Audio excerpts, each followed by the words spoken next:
So at the end of the day, no matter what happens now, we know that incident is real. It definitely happened. And number two, people involved in that incident were quite clearly the cleanup operation. So all of it's true. We know it's true because it's been confirmed by, indirectly, backhandedly, by the guys at the information office in Kew. It's just absolutely incredible. I mean, it's took 40 years to get anybody to say anything about it, but it has now been confirmed officially from the Records Office that it is an incident that happened. Keep watching to learn more.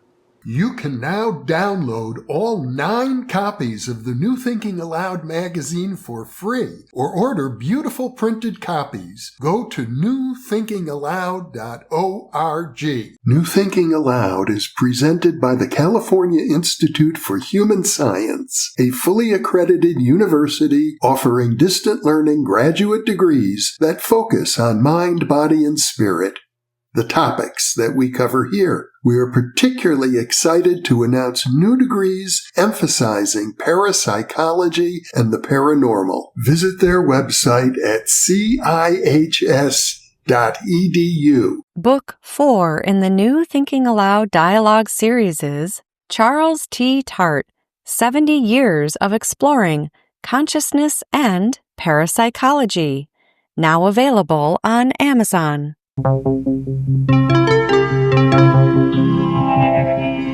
Thinking Aloud.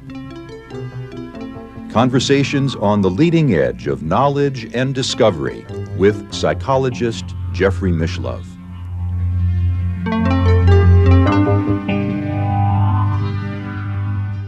Hello and welcome. I'm Jeffrey Mishlove. Today we will be exploring an event that took place in the United Kingdom that very much parallels the ostensible UFO crash that took place in Roswell, New Mexico back in the 1940s. My guest is Mark Olly, who is a writer, public speaker, and archaeologist. His books include Revealing the Green Man, Crystal Skulls and Human Heads, The Disappearing Ninth Legion, The Polychronicon of Merlin, Joseph, and Arthur, and most recently, the book we will be discussing today, Europe's Roswell, 40 Years Since Impact.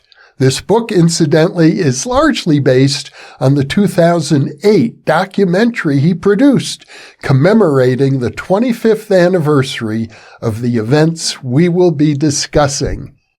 Mark lives in Cheshire, in the United Kingdom, and now I will switch over to the internet video.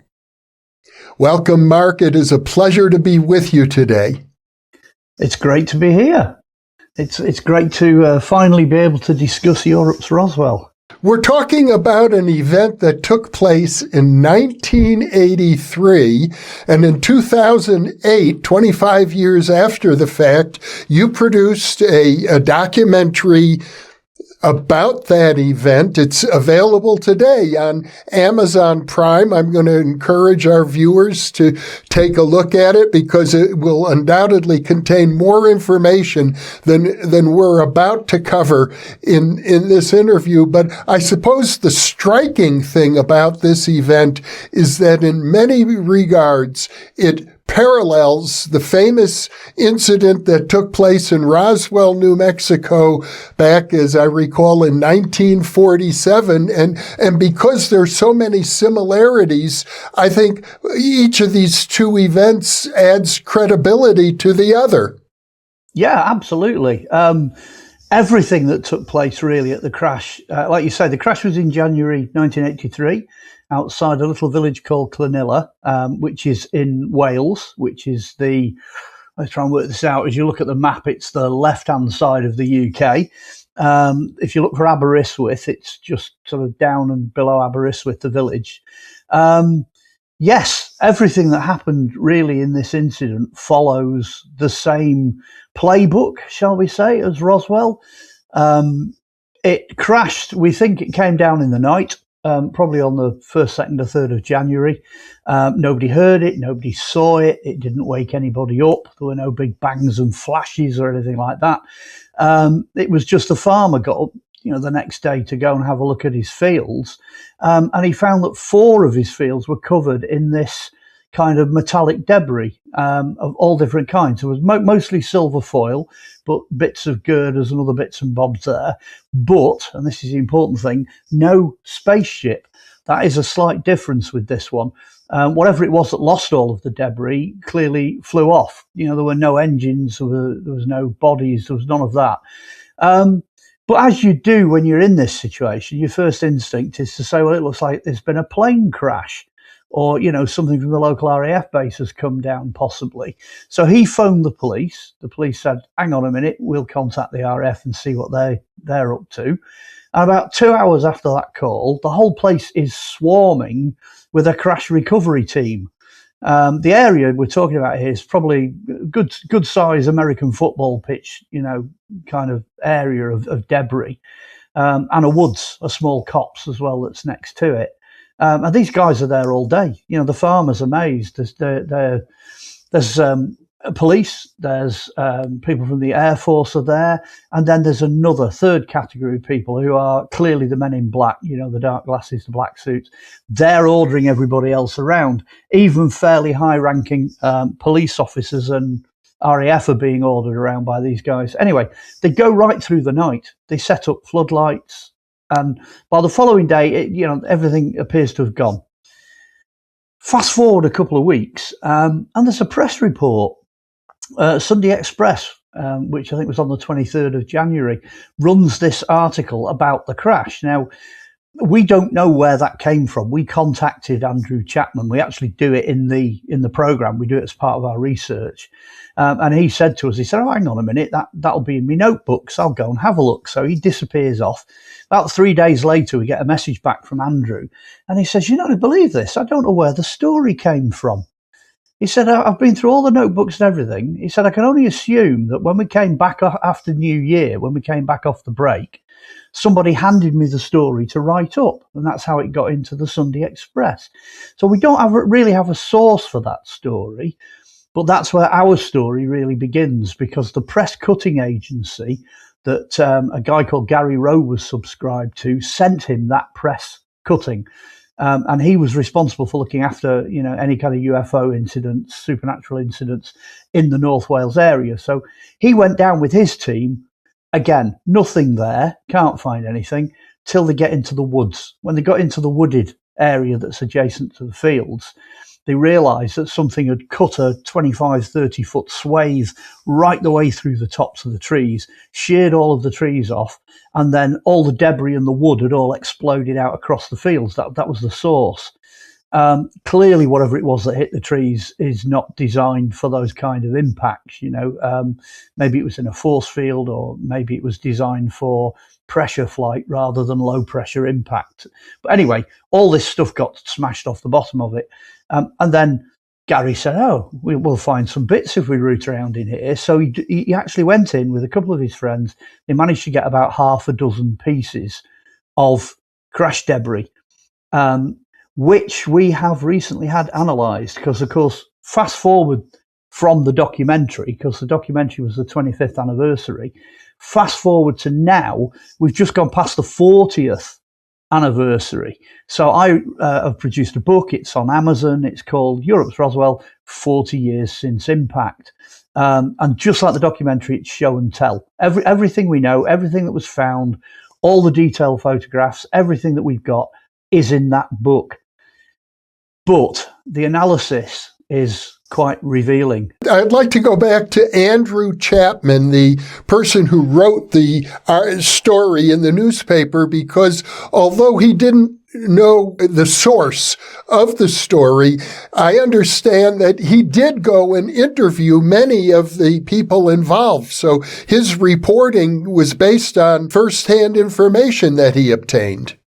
Yeah, you can tell that from the article. If you have a look at the article, he's clearly spoken to Irwell, who is the farmer, Irwell Evans, and he's clearly gone round the local, important people. He's contacted the Farmers Union, the Constabulary, the Air Force Base. Basically, it's a repeat, it's a rerun of Roswell. Nobody saw anything. Nobody knew anything. The cleanup operation was done in exactly the same way that Roswell was done, presumably by the same kind of agencies with the same end result. What we do know, the debris that was described at Roswell and some more recent debris that was found by metal detectorists at Roswell is an almost exact match to the sort of thing that was found at Clonilla. So that's why it's become this Europe's Roswell. There's just too many similarities. Well, let's talk about some of the specifics of the debris that was analyzed. We started out assuming quite naively that everything that had been collected was all basically the same kind of material. Although visually, some of it's quite different. There's a block of honeycomb, there's a crushed piece of honeycomb, and then there's 4 pieces of sheet metal, the biggest of which is about the size of a table tennis bat. And those fragments have got a green coating on one side, some with hexagons on, some without, and then they seem to have a sort of non-aerodynamic green paint on the other side, which, that was it. That was as far as we knew. Gary in the 1990s had a friend that was in the British aerospace who was developing military technology, and he gave some of those pieces for examination, obviously, and wanted them back, but he gave them to have a look at, and they just came back and said it looks like duralumin, which is this trade name for aluminium alloy that was developed starting in the First World War right up to date. However, at that point in time, to analyse it any further than that would have cost quite a considerable amount of money. So that was as far as we knew when we started out at the beginning. But we've not analysed the foil, neither of the 2 pieces. What we focused on was the metal, because we thought, okay, this is something quite strange. When you try and cut it, the more force you apply, the harder it is to cut. So we already knew that there was something about this metal that pushed back. It was quite strong. It appeared that the hexagonal side of it could be conductive, electrically conductive. With the other side being non-aerodynamic, this green paint, we assumed that would perhaps be the inside of something, because it's obviously, not in contact with any airflow or anything. When we sent the material off, because my publisher was determined, when we were doing this book, Philip Mantle, absolutely determined that we were going to check into it and see as much as we could. So he lined up several different analysis places that we could go to. And he managed to get some samples from Gary as well. Gary was extremely forthcoming. What we didn't realise is, though, the 4 samples that Gary had sent, 3 of them are one type of material, but 1 of them isn't. So we've actually analysed it. So we know that the metal sheeting is 2 different types of material. And therefore they've come off different bits that have come from different parts of the ship. Do you want me to get into the analysis? Do you want me to sort of... Yes, because I understand that, first of all, the material was extremely lightweight and at the same time incredibly strong. The first test that Gary did was he got the big piece that was about the size of a table tennis bat, and all of it's slightly curved. So he put that on the floor and he stamped on it, and it just went boom, boom, and came straight back, immediately back to form. Then when he tried to cut it, he couldn't cut it. He tried all kinds of things. He tried drilling it, he tried sawing it, all sorts of stuff. The only thing that he could use very slowly was a set of metal shears. So almost like a pair of scissors, that was the only way you could get any of this material to come off the end of the sheet. Again, extraordinarily light. We kind of tried to work out how it may have been used. And we think that there's the paint is on the inside, then there's the layer of metal with the hexagons on. The hexagons seem to relate to the foil. So the next layer would be this kind of foil that would give it shape. And then you'd have the flat metal on the next surface, and this is curved. And that would then again have, some kind of bonding agent, resin, and then it'd be the metal, and then it would be the green coating again, the green paint. That would form a shell. You would then have this, I don't know what you'd call it, fuselage. You'd have this shape this craft outer surface that basically wouldn't weigh anything, and it would have some unusual properties because, as I said, the hexagons seem to be conductive. The metal pushes back.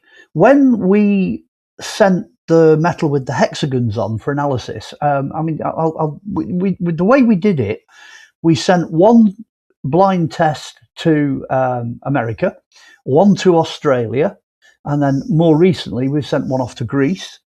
And then obviously we had the original UK opinion of what it might be.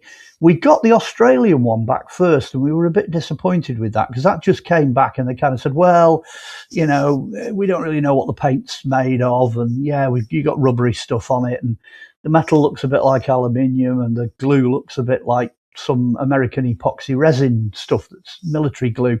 So we just thought, oh, okay, maybe we're barking up the wrong tree. Then the American analysis came back and they said, no, the resin is nothing to do with us. We can't tell you what's in the resin because it won't analyse. We tried to fire an electron microscope at it, and the metal that we were trying to, get in high magnification pushed the signal back. So all we were getting was distortion coming back from it. So it does push back in so many different ways. They said, and then when we got the analysis back, they said the majority, 94.6%, I think it is, of the metal contained is lanthanum or lanthanum. At which point, everybody was like, what on earth is that?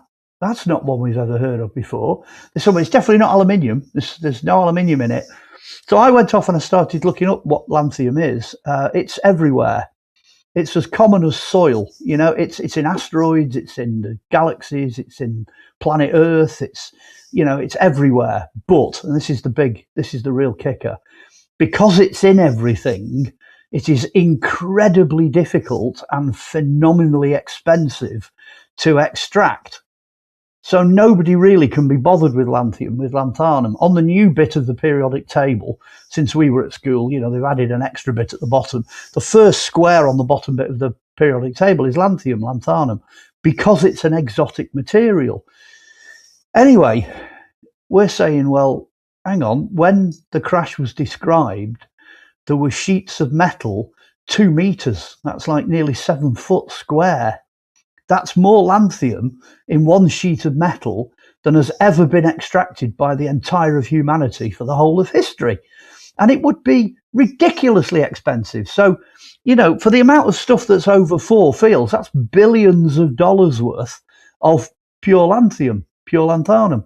So we don't use it, It was quite interesting because there was a military expert, a guy who was a scientist who went on YouTube and did one of these debunking. They like to do it. They love to get sensational. We're going to debunk Europe's Roswell, So I sent him a really polite message and he just went, thank you very much for, taking the time and trouble to look into this. What do you know about lanthanum? Anyway, that thread just died and he disappeared off YouTube. He took it down because every single person we've ever spoken to has no idea why that's in this material. So my argument there is really quite simple. If aliens, quote unquote, were doing something in our dimension, they were doing something on our planet, then you would expect them to have to use things that function here, things that work in this dimension. So there's bits of iron and there's bits of titanium, there's bits of all these other trace elements in this stuff. And lanthanum's here. Most things are made of it. So, I wouldn't expect to see anything that was necessarily unidentifiable, although, the resin components are.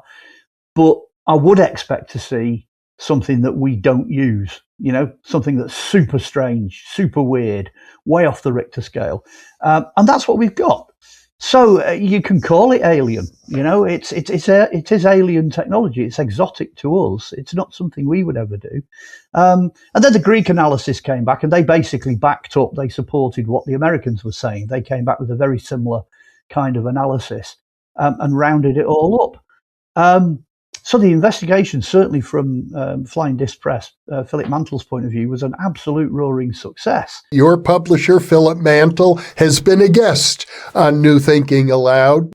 We did a very interesting interview with him not long ago about the 1973 Pascagoula, Mississippi UFO abduction case. And he's a very thorough investigator. I thought he's certainly a person who pays a lot of attention to details. And the other point worth mentioning is that the wooded area next to the field, which apparently this craft had brushed against the trees, we should point out that I guess it was the Forest Service came in the next day and completely cleared all of those trees away. Gary Rowe, the investigator on the ground, he was convinced that he was being watched. In fact, he knows he was being watched and that the site was being watched because they made arrangements to come back to recover more debris from the wooded area. And then, like you say, a day or two later, gets a phone call from Irwell, the farmer, saying, well, there's no point you coming now because they're removing the trees. They're cutting the forest down and, getting rid of it. Also, at that point in time, Gary got a knock on his door, and in his bungalow, he has glass doors. He said he was walking up to the doors. You could see these two black figures stood outside the door. He said it was like, scene from the X-Files. He opened the door, and of course, it's two men in black, the hats, the dark glasses, the passes. And basically, the guy at the front just said, can we have our metal back, please? Can we have our material back? And Gary just looked him in the face and went, no. So they're like, why? He said, well, what I've done, he said, is I've cut up one of these pieces. I've made 100 key rings. I've sent them out to everybody that has any connection to the media anywhere. And if you come back knocking on my front door again, I'm going to contact all these people and tell them to hand this material over to the press. I'm going to release it. I'm going to blow the lid off it. So these guys, they just literally, nodded to him, walked off up his close, got into a couple of unmarked black SUVs with no number plates on, drove off and were never seen again. So again, that's something in common with a lot of incidents like Roswell, etc. You get these people turning up.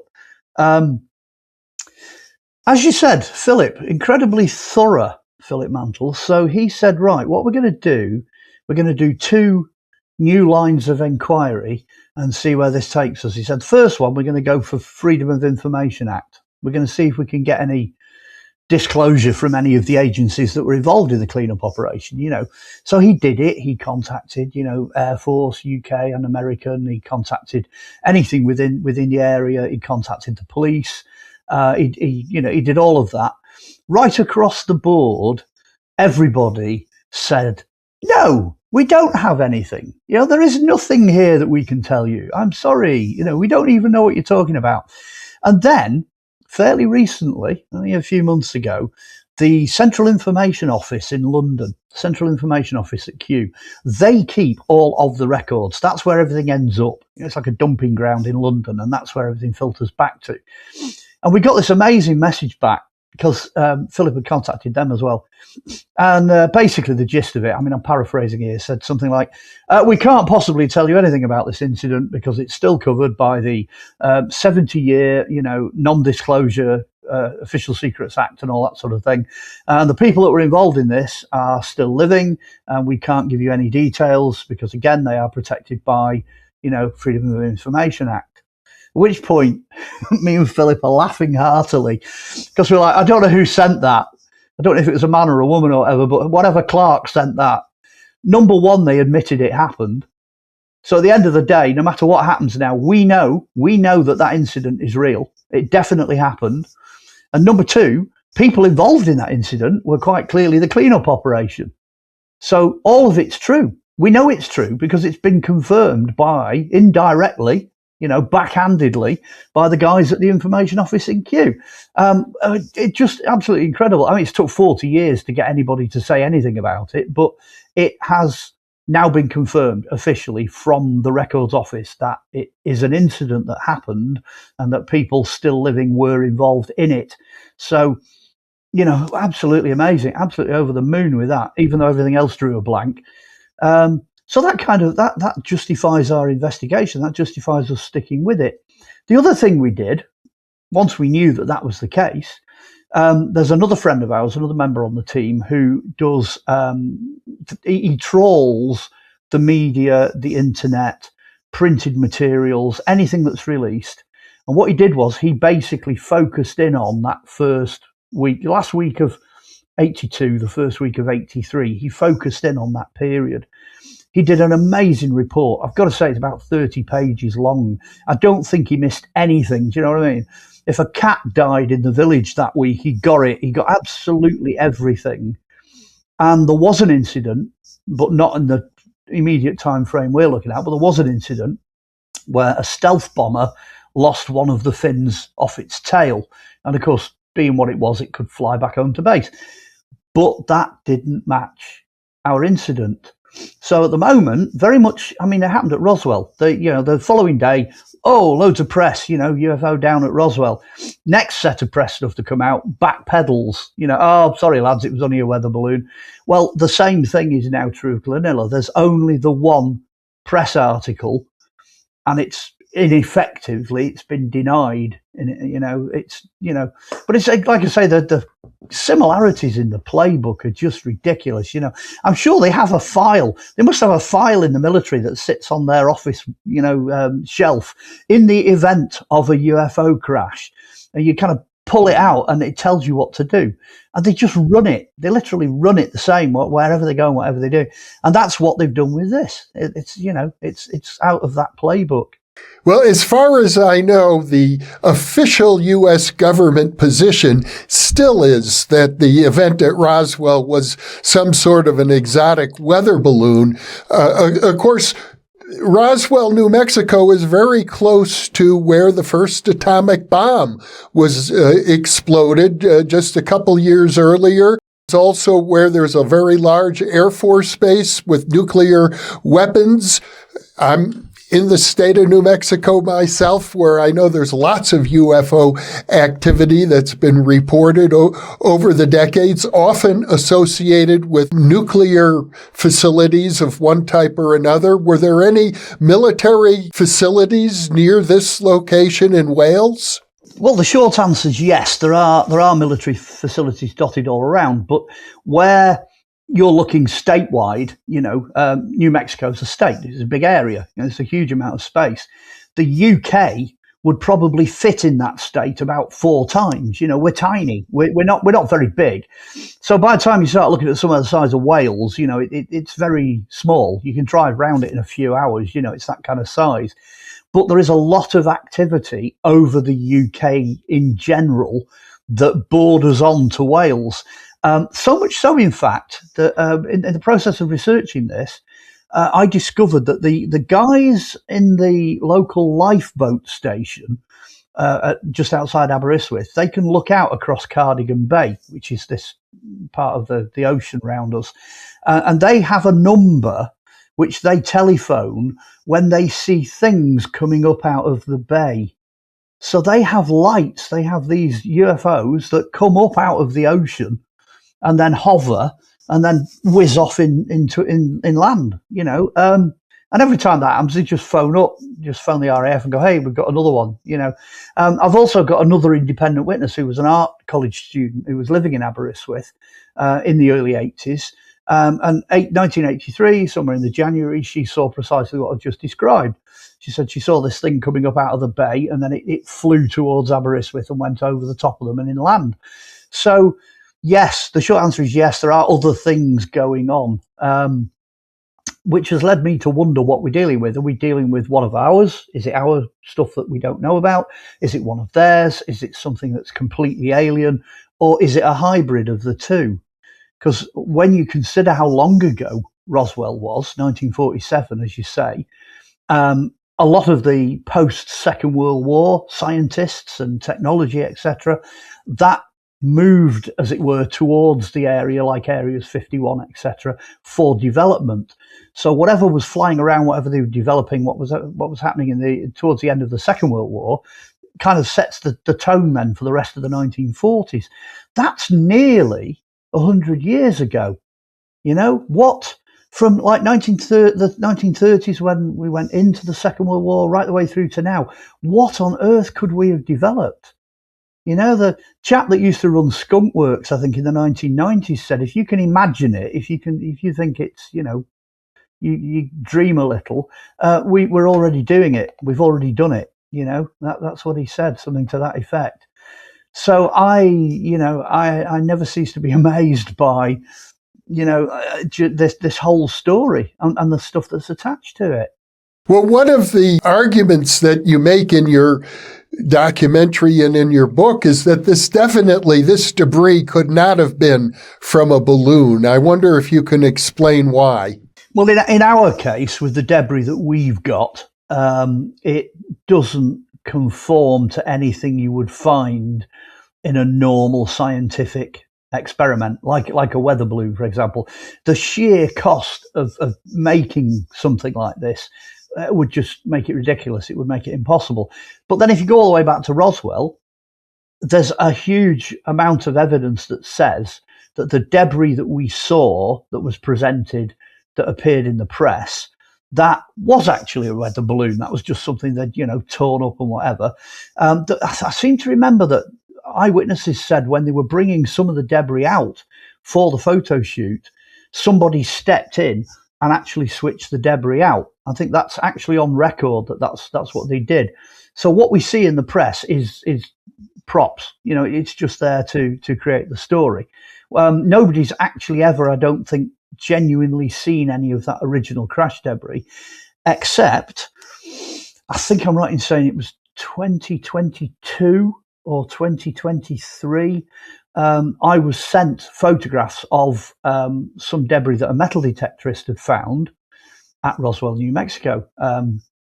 And it looks exactly like ours.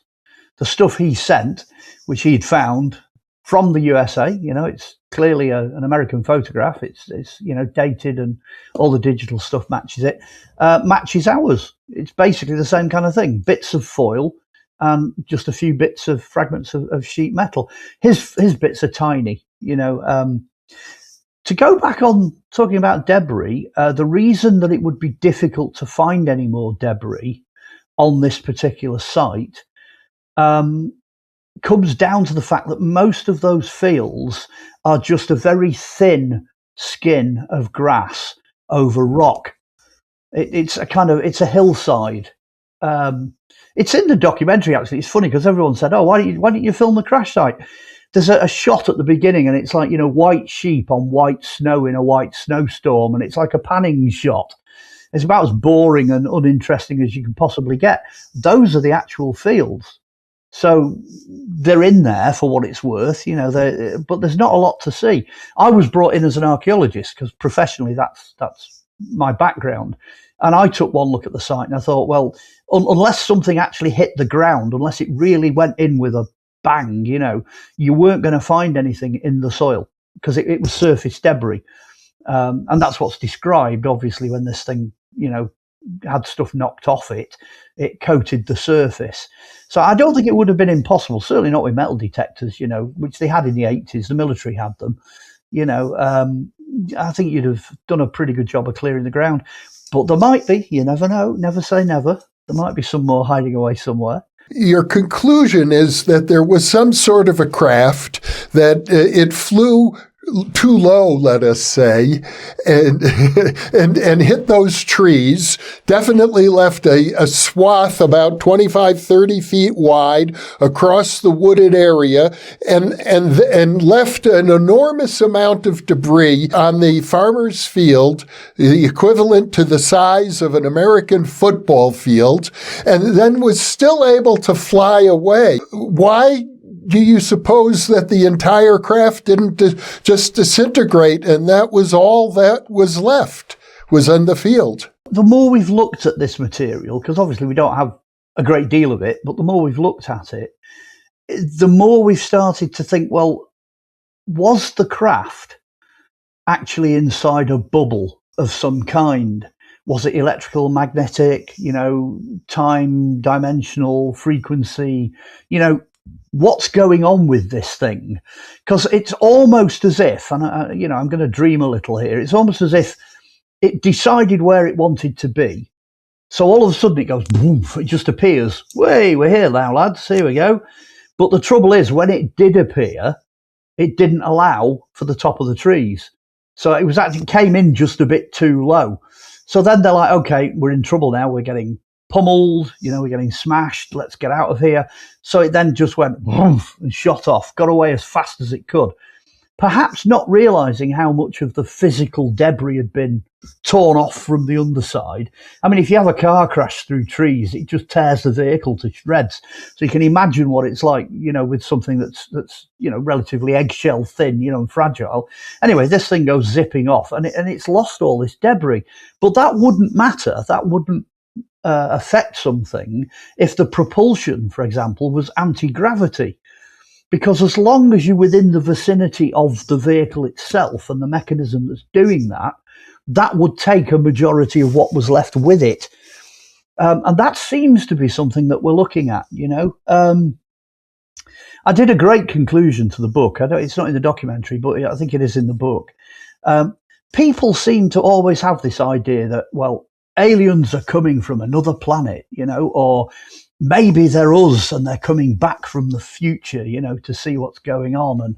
And I none of that sits right with me. There's 1,001 different reasons why, but that doesn't sit right with me, especially popping in and out of the Van Allen belts. You just get smashed to pieces, forget trees. There'll be nothing left of you. So I'm thinking, well, there's got to be something else. The answer has to be something else. So part of the answer is interdimensional, or frequency. It's not going to be the standard regular physical vehicle that we're used to. It's going to be exotic in that sense.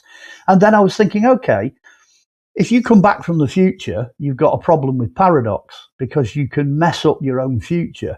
If you go backwards, it really doesn't work. That is a big no-no. And then it just dawned on me, but if you go the other way, if you go forwards, so if they're coming from the very distant past to have a look at where the planet ends up, then all of a sudden that ticks all the boxes, because they are taking samples, they're looking at all the different animal species, they're abducting humans and doing tests, they're looking at everything from raccoons to cattle, they're doing all of this weird stuff. But it only really makes sense if they're looking at what's going on in the environment, if they're looking at what's happening to planet Earth. And then it dawned on me again, if there was a super race, everyone bangs on about Atlantis and all this kind of stuff. What happens if you go back even further? What happens if you go back to somewhere towards the beginning of all of this? If everything about everything was known, then you would not have a problem with time and space, because time would be irrelevant. You could go anywhere at any time, whatever. And then distance and space would also be irrelevant. So if these are creatures coming from the distant past and they're just zipping in and out of time, then again, that obeys, Tesla, Einstein, all those folks, Hawking, it obeys all of their rules as well. So it's kind of that I'm going to go with that because it kind of ticks all the boxes, I also have this thing, and I always say this on interviews, where it's like, the Star Trek syndrome, which is every alien you see has a head, 2 eyes, a mouth, a body, 2 arms, 2 hands, 2 legs, 2 feet, and a majority, 90% of the things coming out of these craft have got the same basic physical configuration we have. Now, in Star Trek, it's to do with the budget. All they can do is dress somebody up to look like an alien. But if you're flying around in one of these ships, it's got nothing whatsoever to do with budget. So there's got to be a link somehow between us and them.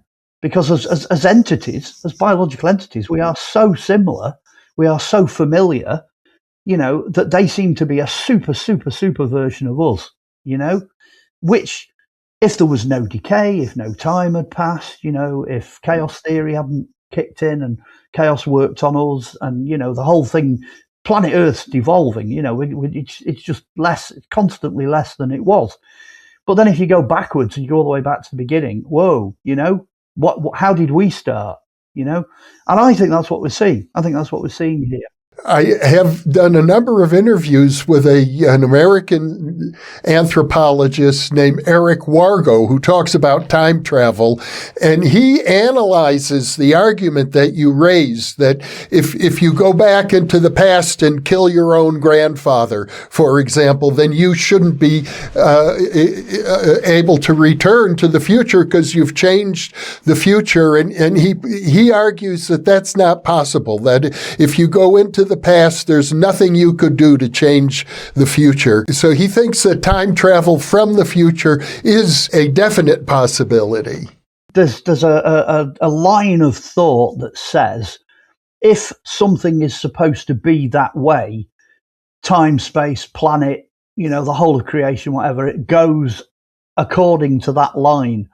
And no matter what we do, we're dropping sand in an ocean. We're not going to cause something that is as cataclysmic as that. But I kind of like the idea of that, but I'm not convinced. If I went back with a double barrel shotgun and I shot Hitler before he could, start the Second World War, then that one tiny drop of sand would have a catastrophic event on the timeline, because it would completely change everything, with minor things, like, Bob down at the local garage, if you went and interfered with his life, it probably wouldn't have a drastic effect on things.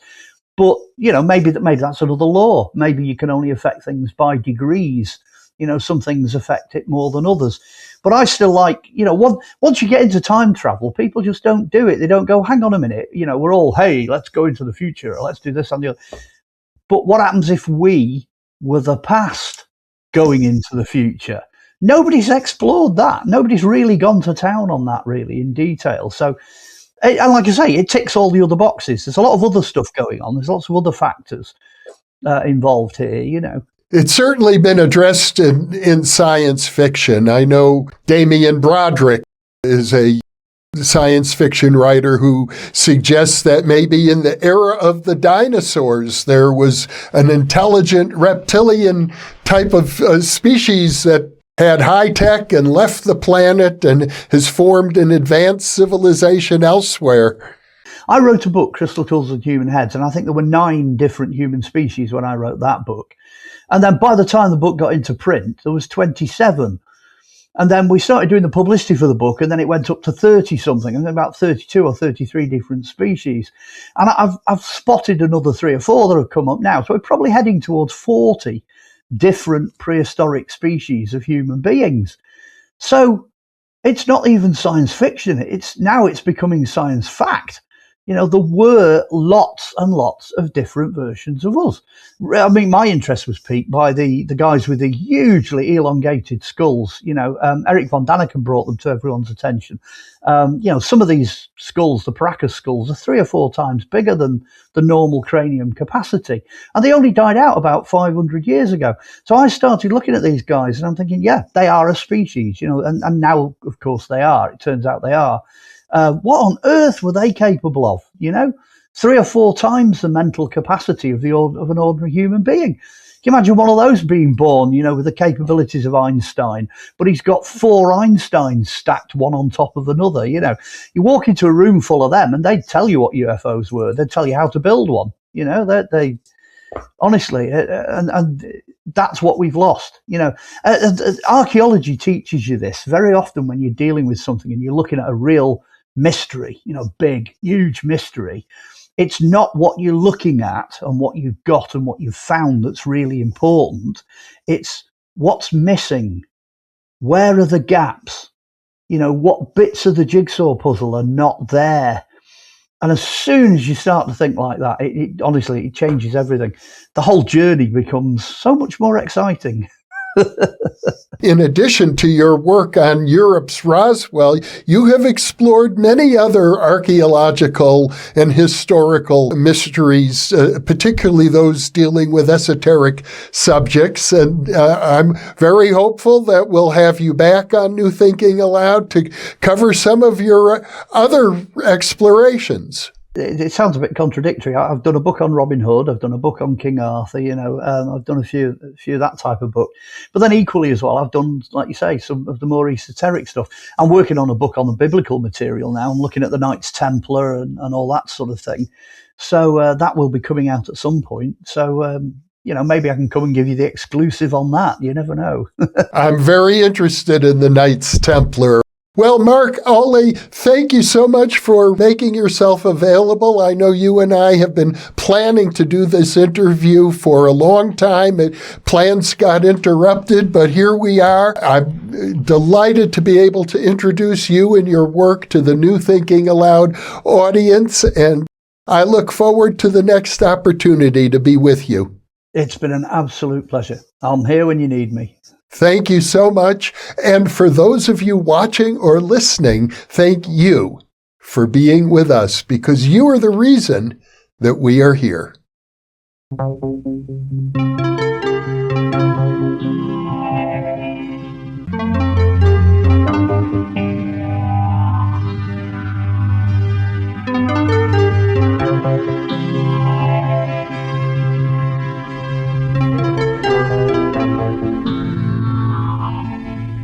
New Thinking Aloud is presented by the California Institute for Human Science, a fully accredited university offering distant learning graduate degrees that focus on mind, body, and spirit. The topics that we cover here. We are particularly excited to announce new degrees emphasizing parapsychology and the paranormal. Visit their website at CIHS.edu. You can now download all 9 copies of the New Thinking Aloud magazine for free, or order beautiful printed copies. Go to newthinkingaloud.org. Book 4 in the New Thinking Aloud dialogue series is Charles T. Tart, 70 Years of Exploring Consciousness and Parapsychology, now available on Amazon. For early access to our videos and live stream events, sign up for our free weekly newsletter at newthinkingaloud.org.